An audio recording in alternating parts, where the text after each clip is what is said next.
Let's do this. The Cult of Hockey podcast by the faithful and for the faithful. I'm David Staples of the Edmonton Journal, and I'm here today with Kurt Leavins. Welcome, Kurt. Welcome, David. It's great to see you after a few weeks away. Here we are, the dog days of August, talking about what else but hockey.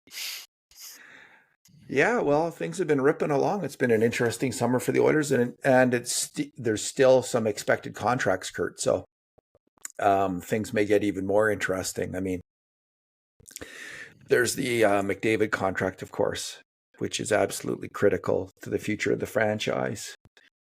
And maybe we'll just end off the podcast actually with just a quick discussion about that, because I don't think either of us are going to be raising it in our two good things, two bad things, and two numbers segment.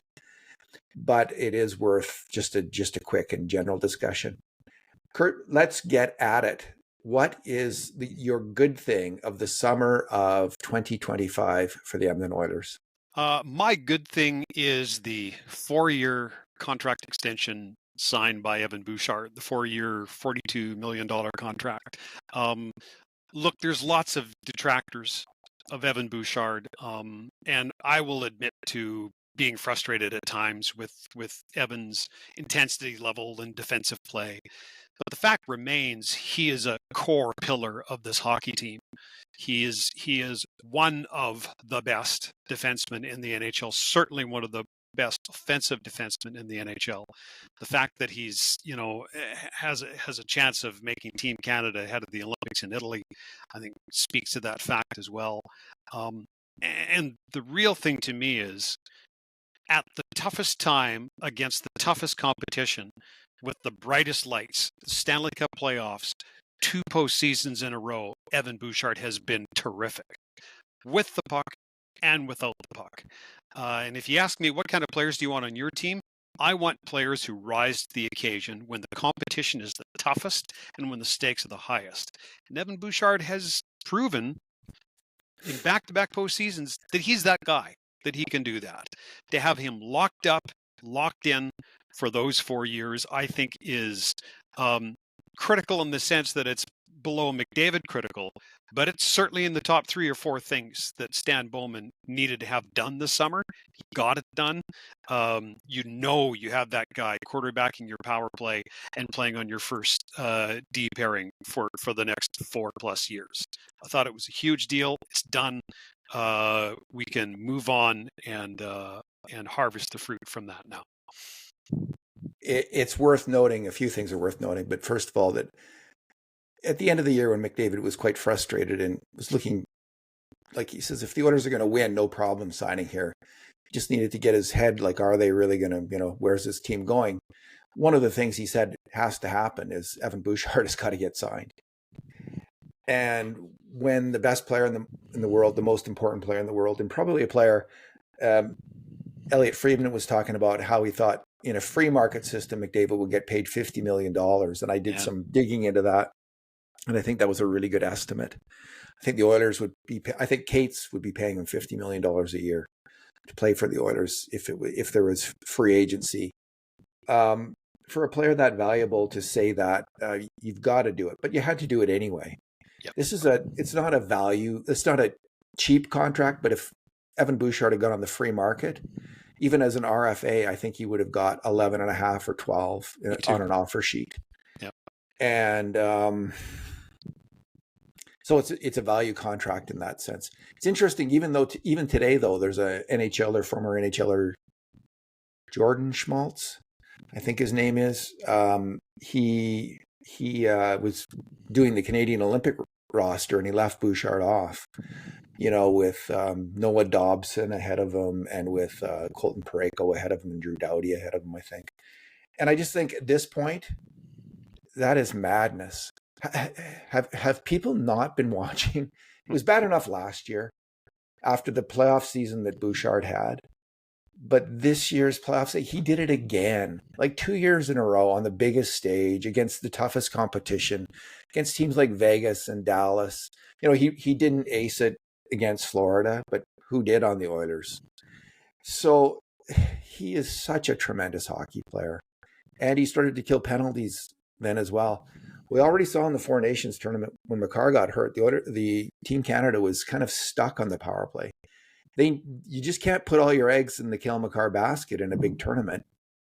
You want another defenseman who can really move the puck, play with McDavid. And they can't make the same mistake they made last time, which is denuding the team of all the players who are familiar with playing with McDavid. It took them all tournament to find guys, and they never really did. Hyman should be on that team if he's healthy.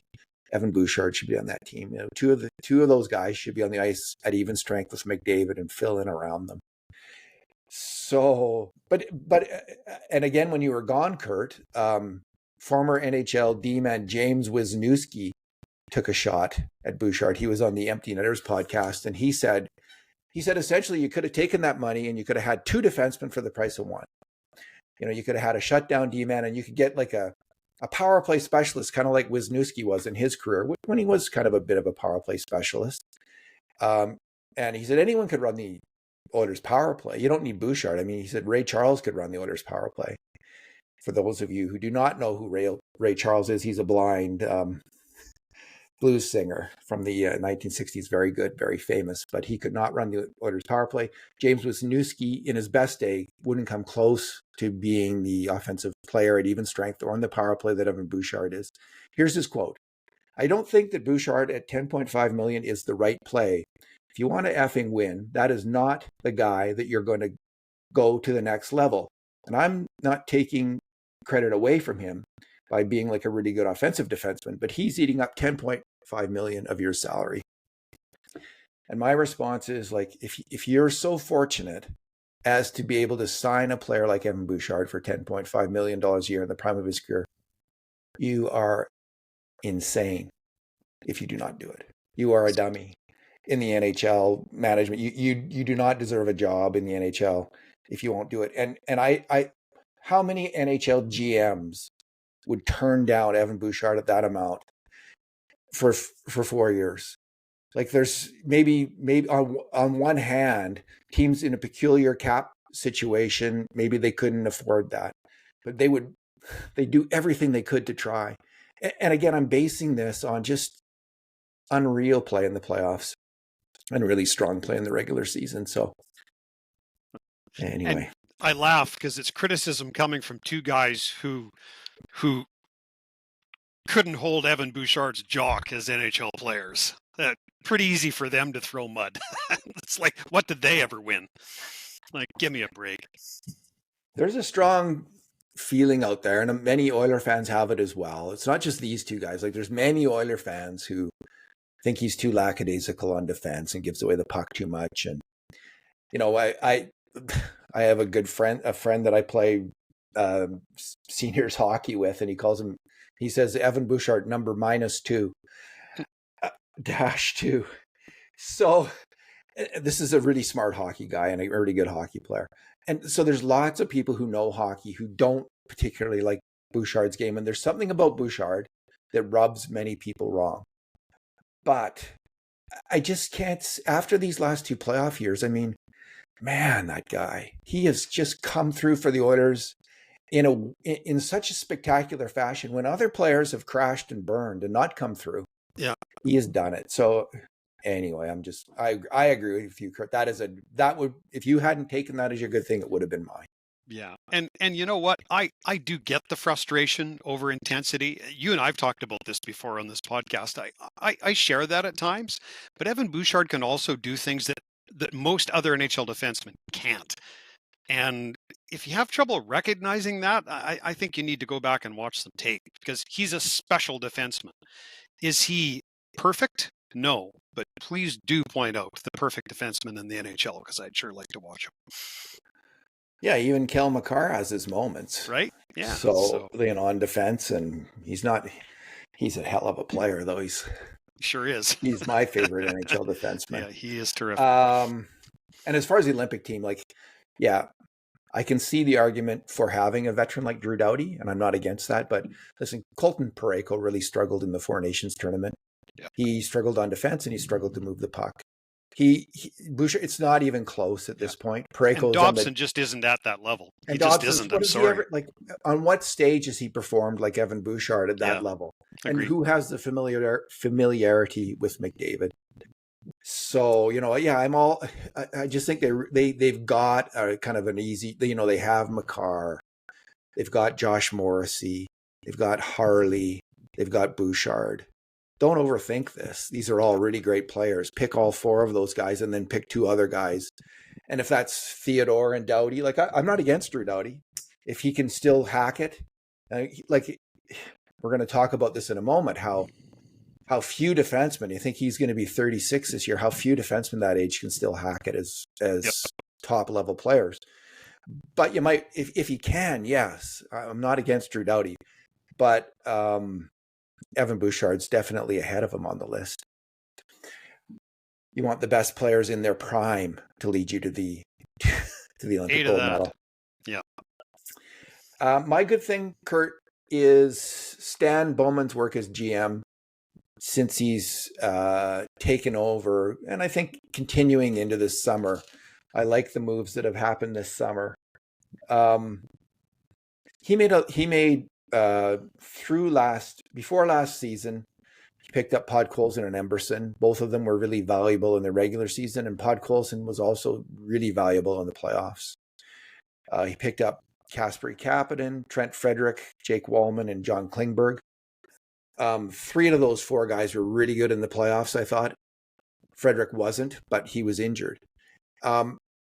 The Frederick contract for 8 years is probably 2 years too long, but it's a pretty reasonable cap hit in the NHL for the kind of player that he is. And they have lost a lot of physicality, and they needed a player like this. And although we haven't seen his best game in Edmonton, I hope we haven't seen it, because what we saw in the playoffs was really, I thought, not there. Didn't help the Oilers. But I don't think we've seen his best game. That, people who have seen him in Boston really think this is a player. Bowman's done that work. The key acquisition, that was Wallman, and they're talking about re-signing him to a contract. He's 29 this year. In his new contract, he'll be 30. So if he signs like they might want to stretch it out a little bit to, like with Frederick, to get the cap hit down. Yeah. So we'll see what happens there. But he should be in the prime of his career for the next 3 or 4 years in the McDavid Draisaitl window to win the cup. Great acquisition, just a brilliant acquisition, because Jake Wallman really played well in the playoffs. He's a hell of a hockey player. This summer, he's brought in Mangiapane, and he's traded for Ike Howard. These are two interesting bets on smaller, skilled wingers, which I like. They're good bets. Mangiapane's contract is reasonable. Ike Howard's price was reasonable. He's also left room on the roster for two players acquired by,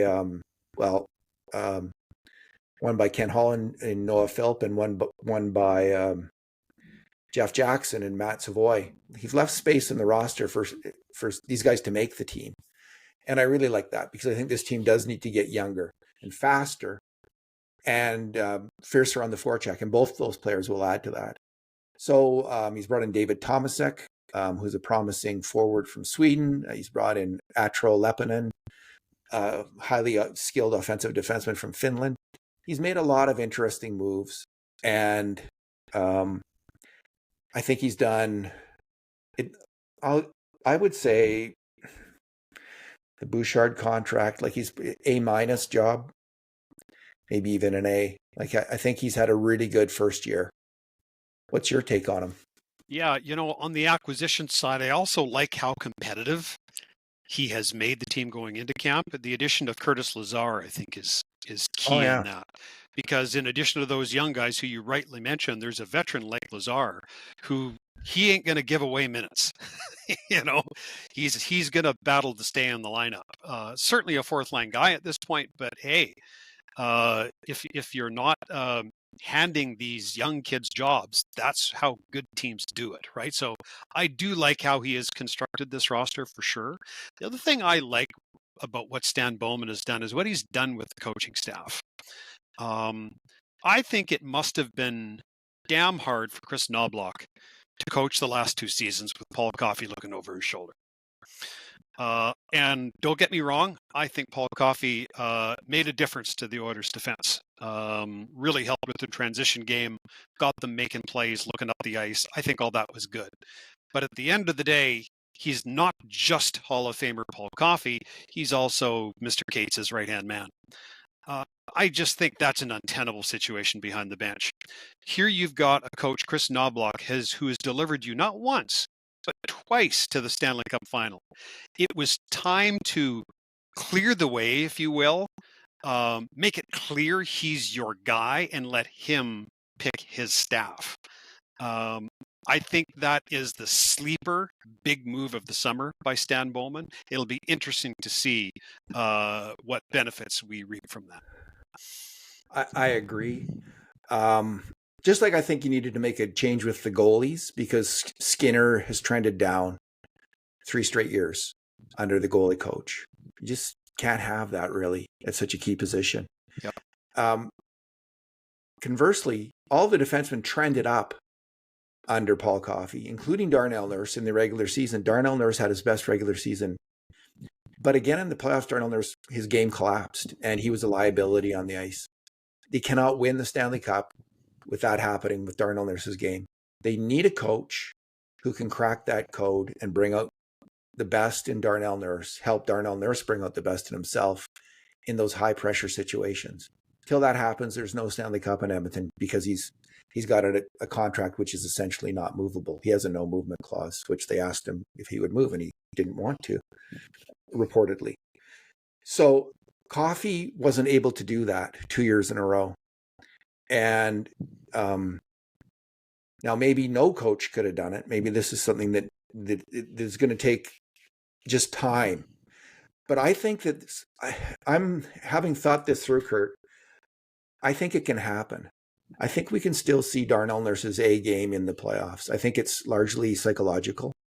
It's a matter of someone putting immense pressure on themselves and not rising to the occasion because of that.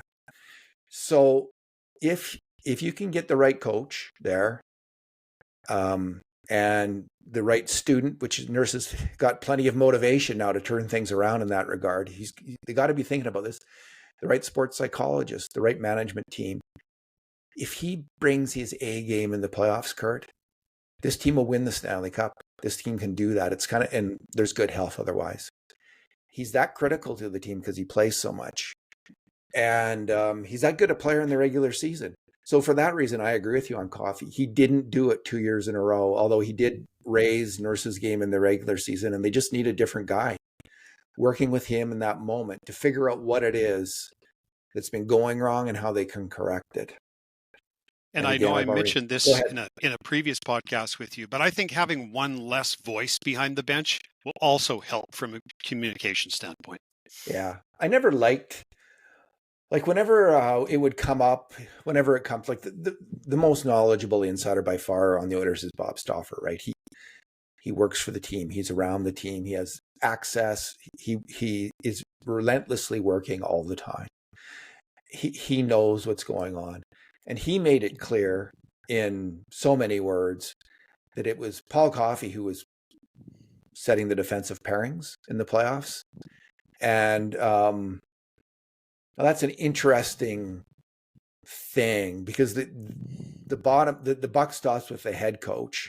But if he doesn't have that authority, now he might have delegated it to Coffey, but I never got that sense that it was delegated. I got the sense it was kind of Coffey's. And I might be misreading what I heard, but that's how I heard it. So I didn't like that. If that's the case, I think that's wrong. And the head coach ultimately has got to set the tone for the whole team, set the lineup for the whole team, set the pairings for the whole team. He's got to be the final word on the whole team. And although I think Coffey did an outstanding job in the regular season and in the playoffs with some players like Bouchard, I give him credit with Bouchard. I mean, I think he's part of that, but he wasn't the right guy for Nurse for some reason. And they needed to change that up, and they needed to change the command structure on the team as well. And I think a guy like Coffey who has really strong opinions, including probably strong opinions about his own beliefs, I think that's pretty tricky for a head coach to balance off. Yeah. And Knobloch is, I think he's a very thoughtful, very smart person, but I don't think he's authoritarian. Like, I don't think he wouldn't be, if this is the power structure on the team, he's not going to fight it, but he's going to do better with one where he's clearly, where the lines of authority aren't botched. Yep. But it just be blunt about it. 100%. So at least as far as both of us understand it, we may have this incorrect. Like, we're not there, but we're just taking it from our kind of, I think but the ultimate insider is intimating, has been the power structure on the team and the lines of authority. So I think it's good that's ended as well. Kurt, let's move on to bad things. What's your bad thing? Yeah, my bad thing is the departure of both Evander Kane and Corey Perry from this club. And look, I want to state at the outset, I understand why they've moved on.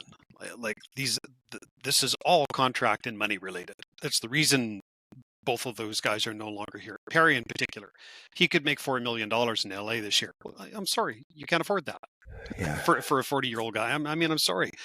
Good on you, Ken Holland. Let's see how your team does. But it's, as much as I appreciated what Corey Perry brought this club the last 2 years, you can't put that kind of bread on him. And look, I was among the relatively few people who were boosters of Evander Kane the whole time he was in Edmonton. I really thought, when healthy, he really made this team better in multiple ways. But again, if you don't clear that contract out, the Evan Bouchard contract doesn't happen. It's just math, right? And the Draisaitl raise. Yeah, all of that. Like, I understand why those two business decisions were made. However, it remains to be seen whether they are able to fill the shoes or skates, as it were, of those two players when it comes to the grit and toughness and gamesmanship that they both brought. That is not going to be an easy task, because Corey Perry is arguably the very best at gamesmanship in NHL history. Like, who's better? And Evander Kane was one of the few remaining actual heavyweight power forwards in the game. There ain't many. They don't make them like that anymore. So I like the Trent Frederick signing because I think it helps replace some of that. But who fills in the rest of it? And I think we all agree that there are times in the regular season, and certainly in the playoffs, where you really need that type of player. Now, moving up Perry and Kane also make you younger, and I think this team did need to get younger as well. But the young guys jumping in have to be able to fill that role. And is Vasily Podkolzin, as much as I like him, is he Evander Kane? Well, he's not. Curtis Lazar, as much as I like him, he's not Corey Perry. So it's, I think it really remains to be seen whether these two holes in the lineup can be effectively filled, and just how much they'll miss those two players. Yeah. They've essentially, last year they moved out Fogle to bring in Arvidsson. And this year they've essentially moved out Arvidsson, and they kind of had a choice between Frederick or Kane, probably, for the season. They probably could have figured out how to keep Kane. He makes $1 million, some more than Frederick per year, but that was the choice. And I was kind of skeptical. I just think you win in the playoffs with players like Evander Kane. At the same time, you do need them to be healthy. And Kane is 33, I think, this year. Wouldn't put it past Evander Kane to play till he's 45, man. He's a physical specimen. He's like Gordie Howe. He's a terrific athlete. So who knows? And maybe the Oilers can pick him up at the trade deadline. That's always a possibility. Love to see that happen. But I think they made the right choice in Frederick, probably because he's 27. Yeah. He's got a lot of miles, should have a lot of miles left on him as a power forward. And where I'm just in a really tough position to judge Frederick because I haven't seen him play well. I've seen him only play poorly, in my view. So he just didn't have the explosiveness to make a big impact. But I noticed this last year in the playoffs, Corey Perry played such a weak, soft game because he was hurt. This year, Corey Perry was healthy. He was great. He was playing tough hockey. And it just reminded me, like, okay, don't judge Trent Frederic based on what you saw there. That is not fair to him, but it's also bad hockey judgment. Like, if you're trying to make useful contributions in terms of commentary, keep this in mind. He was injured and he's 27. And if you look at his hits per game and his points per game, man, he's been a power forward in the NHL before this year for 3 or 4 years at a pretty high level. He might be able to score like 15 to 20 goals this year at even strength and be one nasty, ornery, awful person to play against. Just the guy the Oilers need. So kind of like a Pat Maroon winger when Maroon was with the Oilers. That's what I'm hoping to see from Frederic. And I think he's fully capable of doing that. So I think they probably made the right choice, but I really, especially Kane, I think Perry, don't want to count the guy out because I have in the past. But at some point he's going to run out of gas, right? He is 40. Yeah. And he benefited a lot. He was the right fit with McDavid and Draisaitl a lot of the time. We'll see how he does in LA. But I just think Frederic was the right guy. But I agree with you, man. They're gonna, if they could, I would love it if they picked up Evander Kane at the trade deadline. We'll see what happens. Vancouver, can't count out Vancouver. That team could rebound easily and they've got a lot of skill on that team, so you never know. If their goalie, if Demko's back and really good, who knows what we'll see from the Canucks. Your bad thing. My bad thing. All right, there's talk of re-upping Matias Ekholm. And I want to just start off this conversation by saying Matias Ekholm has been a top 20 defenseman in the NHL for the Oilers. He's his performance in the last 2 years has been way beyond what I expected it to be. It has been absolutely fantastic two-way play at even strength. He's been a massive physical force on defense. He's been moving the puck well. He's been everything we hope to see from Darnell Nurse in the playoffs. He really has. He came in and he brought it and consistently brought it until he got hurt in February. And after that, he was mediocre because he was playing hurt the rest of the time. And normally, I've just finished saying you shouldn't judge a player for playing hurt, and you should be very careful about that. But the other thing there's a proviso to that is, how old are they? And what you see when you look at defensemen who played well past the age of 35 in the NHL last season, there's just one or two of them. There's Brent Burns and there's Chris Letang, and that's really about it in top 4 positions. Matias Ekholm would be 35 this year.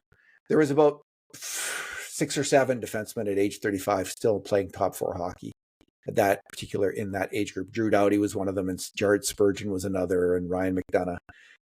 I note that Spurgeon and Doughty both missed half the year last year with injury. It seems like even the very best defensemen fall off a cliff about age. That's the last time you're going to get a fairly large, a handful of them playing in the top 4. And at 36, 37, 38, it's not happening by and large for anyone. It's just, no matter how good you were, they get injured, they get banged up, and they can't perform. So this is Ekholm's 35-year-old season. And I really think the prudent thing to do is to wait, see how he plays, and then go year to year on a contract, or 2 years. If he really plays well, if he gets back to where he was. But you have to, as the manager of the team, he's not like, we're looking at I'm looking at what happens on average to players that age. He's an individual. He can defy the odds. But you have to really be super aware of what those odds are and what kind of bet you're making.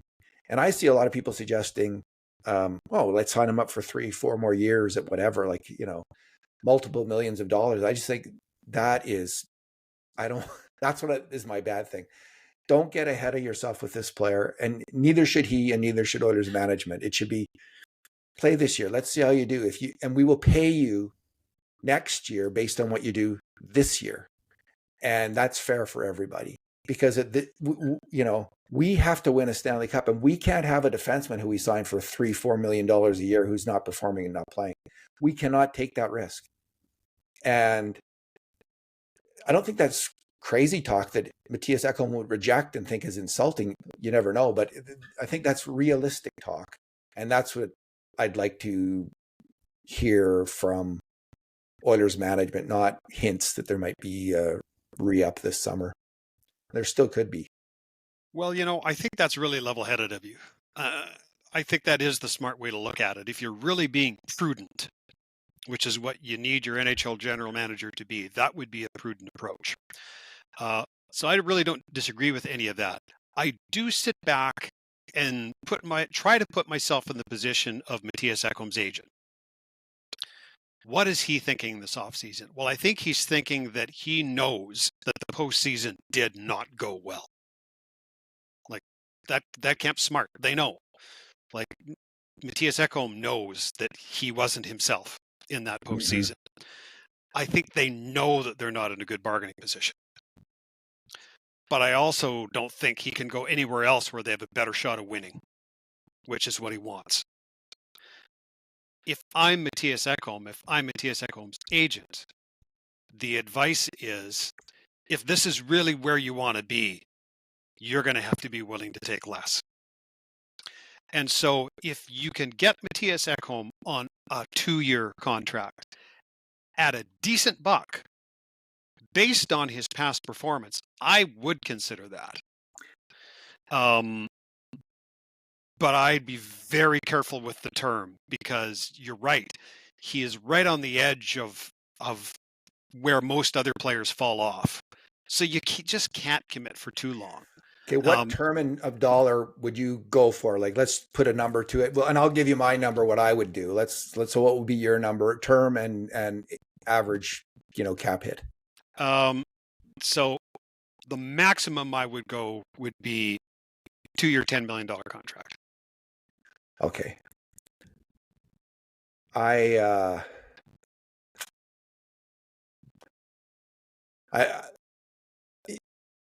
So 1 year at $5 million.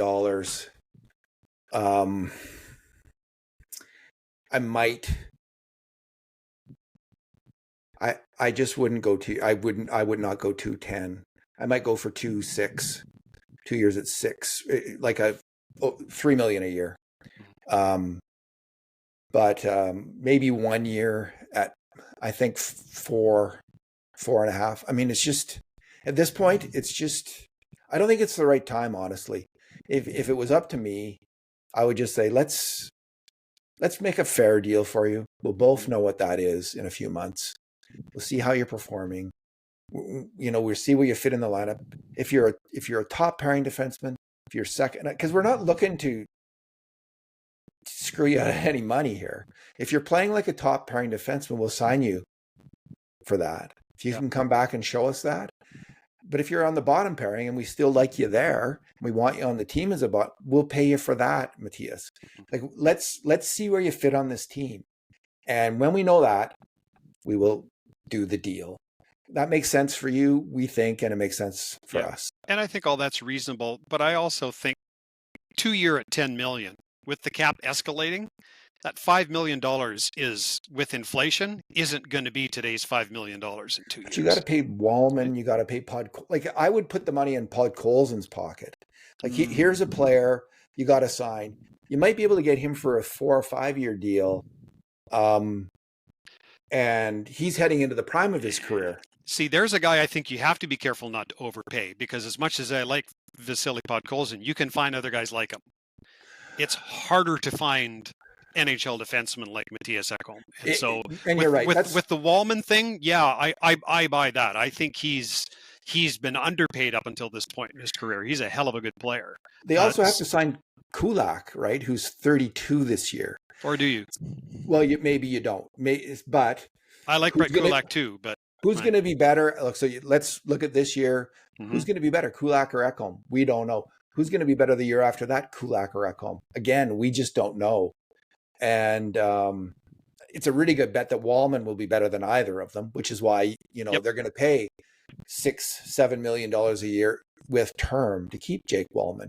Yep. But that's the Ekholm slot as far as I can see in the cap structure, Loaders, because they're paying Nurse so much, and that's not changing. Mhm. So, everything's complicated and everything's difficult for the Oilers as long as Darnell Nurse isn't playing well in the playoffs. When that starts making sense, then everything starts making sense. Maybe it never will. Yeah. But anyway, it's hard to say Wallman and Ekholm have to pay a little bit for that, but that's how it works. There's only so much money under the cap in the NHL. It's true. And Yeah. Kurt, your number. My number is related to the Oilers' schedule. And I know this isn't the most scintillating stuff, but hey, it's August. I wrote a column about this about a month and a half back, and I've been thinking about it while I've been on summer holidays, even when I've been 1,000 miles away from Edmonton. Literally. This is a tough start to the season, man. After 2 quick games at home, they go on a 5-game road trip, and it's a tough one. They're out east. Then in November, they play 14 games in November. It's an Olympic year, so it's a compressed schedule. 14 games in November, David, 10 of them on the road. It is going to be a punishing start to the regular season. And if this club isn't ready to go, they are going to be behind the 8 ball early. Yeah, I kind of hate this. Like a few years ago, Philip Broberg was supposed to break into the team, and they got off to a crappy start, and they abandoned him. And they lost him eventually because of that, right? Yep. So this year we have Ike Howard, Matt Savoy, Noah Philp trying to break into this team. And it's a bad feeling. If they start off poorly, they just go with the vets then, right? Like my dream is like someone gets just super hot and carries this team on their back for a month or two at the start of the year. Maybe it'll be Bouchard. Maybe it'll be Stuart Skinner. Maybe it'll be Savoy and Howard. They just click with Draisaitl and McDavid, or Mangiapane, let's say. They just have one of these kind of. You see it every now and then. A kind of even a marginal NHL team will get hot in the first couple months of the season and like have a 10-3 record, even though they're a crappy team. I just hope the Oilers can have, which the Oilers are not a crappy team, but I hope they can get hot like that and get these young players some breathing room to settle in so they're not shunted aside too quickly. Because that's what I'm worried will happen, because it actually has happened. Yeah, I think if we see Kasperi Kapanen starting to poke his nose into the top 6, and if we see Curtis Lazar playing every night at fourth line center, I think, with all due respect to those players who are useful players, but we're in trouble, because that means that those young guys were slow to the gate and the team is 3-7 or 2-8, right? Fortunately, and if Ekholm is healthy, and he has had all summer to rehab, and he's no doubt he's just a phenomenally dedicated athlete. They really do look stacked on defense. I'm expecting Darnell Nurse to pick up where he left off in the regular season when he was really good all last year. They've got Bouchard, they've got Wallman, they've got Kulak, they've got some good depth players in Emerson and Stetcher to rotate there. It's just, they really are set. A little worried about Hyman because of his injury. Like, will he start the season? Yeah. Well, Bowman has said that he's coming around good, but I mean, again, like, it's not getting any easier for Nuge and Hyman either. They're getting up there in NHL years, which are dog years, right? So, we'll see. I just, that hot start would be nice for once. Hey, Kurt. Sure would.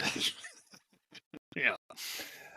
Okay, my number is we're starting our Cult of Hockey Prospect series, and you're coming up with the first post tonight where we do our rankings. And this year, Ira Cooper voted again, Jim Matheson voted again, and we voted, and we take the average of us. And we've been doing this for a long time now, since Bruce McCurdy and Jonathan Willis started it.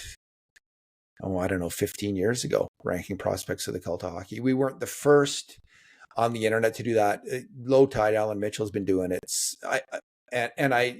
to come up with my records of people making predictions. I go with Low Tide's numbers for the first 4 or 5 years because he was the only one I could find that was doing it. So he started it and other people picked up, and now there's all kinds of people who rate the Oilers prospects. But we're coming out with our list, and I in doing it, I looked over the list from last year, Kurt, and I was shocked and appalled. It's the best way to put it. Only 3 of the players that we rated in the top 20 last year are both still with the Oilers organization and also have arrows up. I think seven guys have moved on from the Oilers organization. Luca Munzenberger, 18th prospect. Shane Lachance, 12th prospect, who is not going to sign here apparently. Phil Kemp, Olivier Rodrigue, and Raphael Lavoie, kind of Bakersfield mainstays who have moved on. Maximus Wanner, traded for cap space in the Trent Frederick deal, as if I recall correctly, and Sam O'Reilly traded for Ike Howard. Then there's a whole other group of players who just went down, trended down. Number 3, Bo Akey from last year. Number 6, Robbie Yarventi, who was injured. Number 10, Jaden Grube, took a step back. 13, Matvei Petrov, took a step back in Bakersfield. 14, Emil Vinny, a goalie who was injured. 16, James Stefan, Bakersfield, major step back, never established himself. Dalen Wakely in the OHL, step back. And Matt Capone in college hockey, step back, in terms of their point scoring at least. This was not promising, Kurt. This was not good. The only 3 players who trended up and are still with the team, the organization, I'd say, are Matt Savoy, Noah Philp, and Maxim Berezhkin. What do you make of it, Kurt? Well, in part, I think it's the price of winning. You know, when you're a top team and you have a chance to win the Stanley Cup, and in the Oilers' case, they're one of the last 2 teams standing in back-to-back years, you are spending prospects and you are spending draft capital to get players who can contribute down the stretch and in the playoffs. This isn't the first team that this happened to. It won't be the last team that it happened to. Now, the flip side of that is you got to get your players from somewhere. So if you're trading those prospects and that draft capital, you really have to go to work in Europe. You really have to go to work in college hockey and find those diamonds in the rough, if you will, to fill those slots. And I think it can be fairly said that up until the Stan Bowman regime, the Oilers hadn't done a particularly good job of that. Let's be honest. The player development model that the Oilers have had for the last 10 years has left you wanting more. And so I really think that's what it's a product of. So 6-1, half dozen the other. It's a winning team. They're trading the stuff away. But also, up until very recently, we had a 1990s, 2000s player development model. Well, that's gone now, and it's moving the other direction.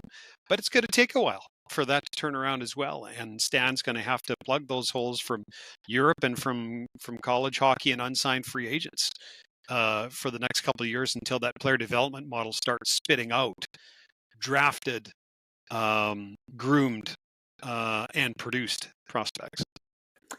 You know, the interesting thing about it is, and again, I haven't compared the Oilers where they're drafting and the players they got compared to other organizations to say definitively how bad things were with the Oilers.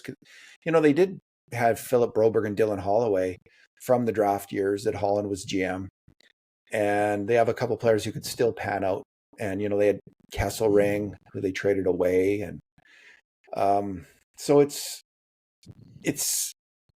and you only need a couple guys. Like on your list of 20, you need about 3 or 4 of them to become NHLers, and you need about 2 of them to become 2 or 3 of them to become core 12 players on your team. You know, like the top 3 players, lines, right? Yeah, he's third line center, top 4D, and your top 1 goalie. Right. So you don't, if for instance Howard and Savoy and Philp both pan out this year, all three pan out this year, or even if 2 out of 3 of those guys pan out, that'll be huge from the system. Like in terms of young players coming up, that'll be just utterly massive. 2 or 3 of those guys are on the team and cooking in the playoffs. Man, it will transform the Oilers' chances. We can all remember Yamamoto when he took off in 2019-20, and it looked like he was going to be a top 6 winger. It was unreal, that line with Nugent Hopkins and Draisaitl. They were playing so well together, and then he got injured and he fell off.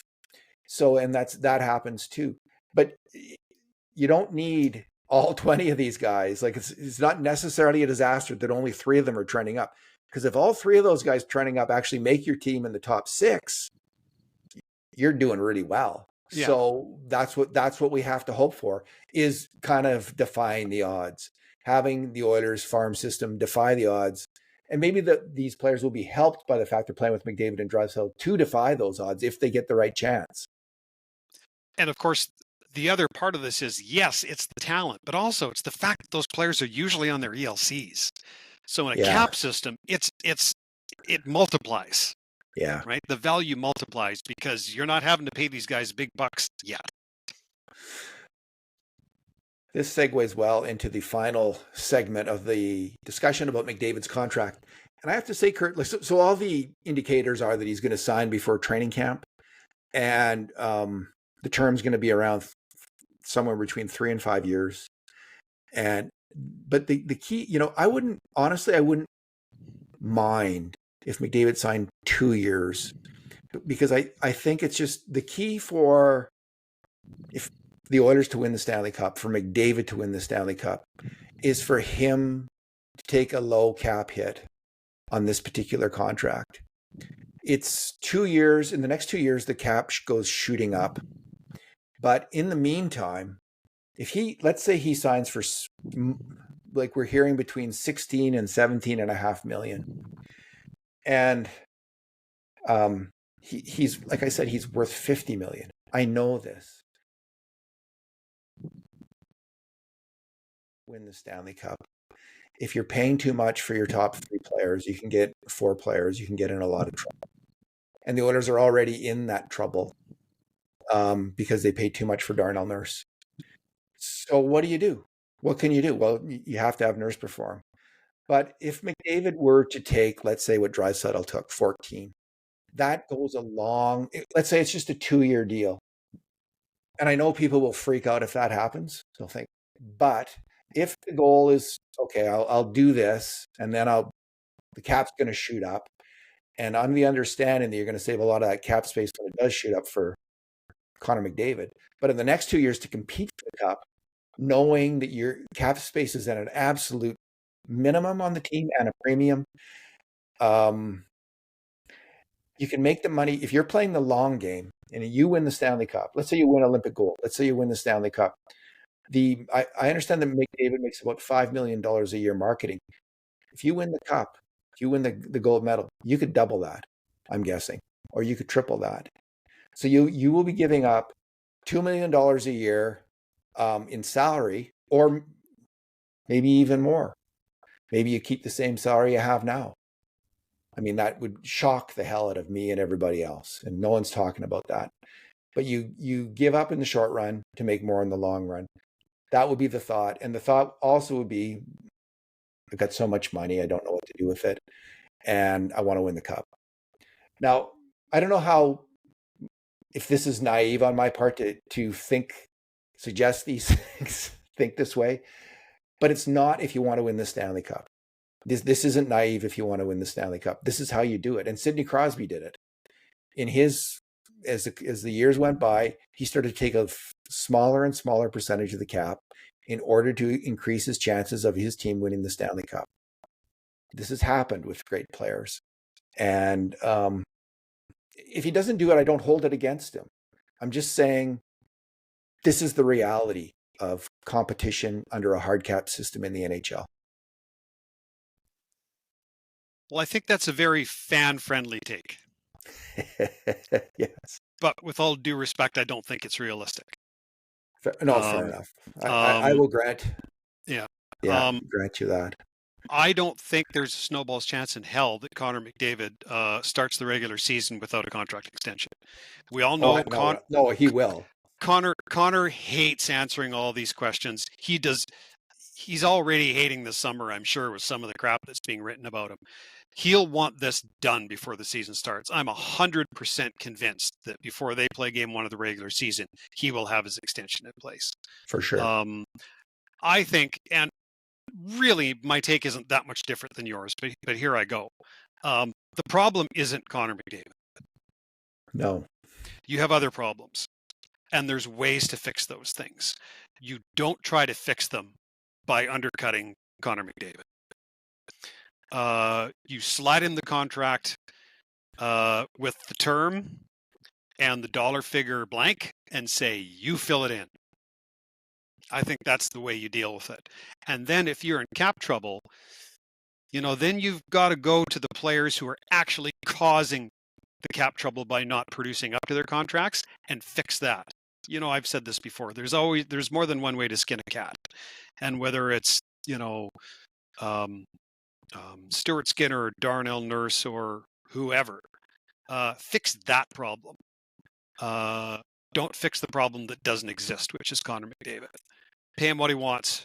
Take what term he's willing to give you and be glad that you've got it.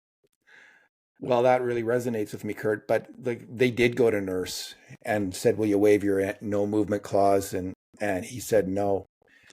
There are ways. But I philosophically, you are right. You are correct. You go to the people who are getting overpaid and you see what you can do. But I don't know if there's anything you can do. So it's it's a tough situation. I don't think, he's not going to take 12 point, whatever he's making, 12.5. But I do think there's a chance he'll take what Draisaitl makes. That's what McDavid and Crosby did in their final years. They got the same amount of pay, I believe. Maybe Malcolm got a little bit more. And Crosby? Yeah, Malcolm got a little bit more actually Right. than Crosby. Crosby was at 8.7 and Malcolm was at 9.0 or something, I think, just going on memory. But I think that there's a chance they'll just say, good enough for Leon, good enough for me, but I'm only going to sign for 3 years or 4 years at that, and then sign another contract. And I do think that could happen. Hey, if he signs for $14 million a year, that's a massive underpay of $5.5 million a year or whatever it is, $5.1 million per year for the term of that contract. That would be a significant nod towards the organization in terms of giving them a chance to compete. And if they can't, although you're right, it should be other players given it. They can't change their contracts either. The other players, it's not like they can suddenly say, I want to sign for less. You can't legally do it in the NHL. So this would if he did sign for what Draisaitl signed for, it would be huge for the Oilers. Hey, don't get me wrong. If we can get a hometown discount for Connor McDavid, I'll take it. Yeah. But I sure wouldn't be counting on it. I am not. But I am. I do speak as a fan. And I do wonder, if that's what it's all about, winning the cup. Well, there's ways to do it. But on the other hand, who turns down money? Very few people. I think Crosby did turn down. Some people do turn down money. Crosby did turn down money. I mean, I think Aaron Ekblad turned down money, right? Sam Bennett turned down money. Those guys, Sam Bennett could have, I think, got 10 million on the open market. Aaron Ekblad could have got 8 million on the open market, I'm guessing. But none of them are Connor McDavid. They're not. And Connor McDavid on a real open market could get 50 million. But on the open market, if Connor McDavid wanted to become a free agent, he could easily get whatever the 20% is next year. Absolutely. So it's... You don't think the Rangers or the Kings would step up and pay that? Of course they would. Of course they would. Yeah. Alrighty, Kurt. Well, we'll probably be doing weekly podcasts now. We'll be in the next week. We'll probably talk about the prospects that we're writing about. But fantastic to have you back, Kurt. Yeah, it's And great to be back. I've written my my first prospect article. It'll go up at midnight tonight at the Cult of Hockey. So summer's over. Here we go. It's hockey season. Stampede's over. Winter's Yeah. here. All right, Kurt. Thanks for talking. It's a pleasure. Talk to you soon. And in the meantime, and in between time, this has been another edition of the Cult of Hockey podcast.